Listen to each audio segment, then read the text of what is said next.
लोकशाहीचा बुलंद आवाज, रिपब्लिकन वार्ता, महाराष्ट्र.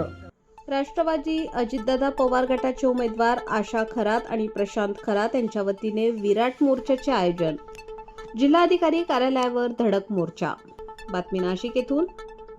नाशिक महानगरपालिका निवडणूक 2026 राष्ट्रवादी अजितदादा पवार गटाच्या उमेदवार आशा खरात यांना विजयी घोषित केल्यानंतर ही काही वेळाने भाजपचे उमेदवार विजयी झाले असल्याचे निवडणूक अधिकारी यांनी घोषित केल्यानंतर आशा प्रशांत खरात यांच्या वतीने निवडणूक अधिकाऱ्यांसमोर घोषणा देत मोठ्या प्रमाणात 4 तास आंदोलन छेडण्यात आले होते.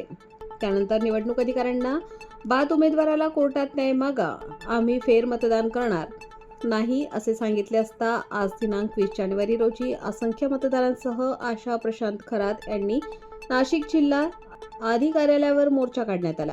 यावेळी सर्व मतदान करणाऱ्या जनतेकडून आधार कार्ड आणि मतदान कार्डचे झेरॉक्स पुरावा म्हणून घेण्यात आला. पुढे जिल्हाधिकारी काय निर्णय घेतात याकडे सर्वांचे लक्ष लागले आहे. दोन्ही हात वरती करून घोषणा द्यायची आहे.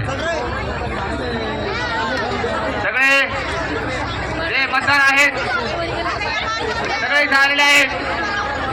अजून काही वयोवृद्ध आणि लहान लहान मुलांना कांद्यावरती घेऊन काखेत घेऊन अजूनही लोक आपले मागून पायी पायी येत आहेत. तर ह्या लोकशाही टिकवण्यासाठी,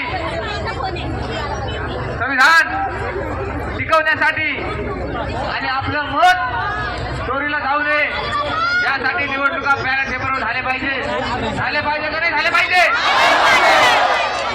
रिकाउंटिंग झाली पाहिजे का नाही झाली पाहिजे? हे बघा, निवडणूक आयोगाने ज्या खबरदारी घ्यायला पाहिजे होती, जे उमेदवार समोर बसले होते त्यांना त्यांच्या समोर स्क्रीन लावून. रिपब्लिकन वार्ता महाराष्ट्रासाठी प्रतिनिधी Salim Syed, Nashik. Subscribe now and press the bell icon. Never miss an update.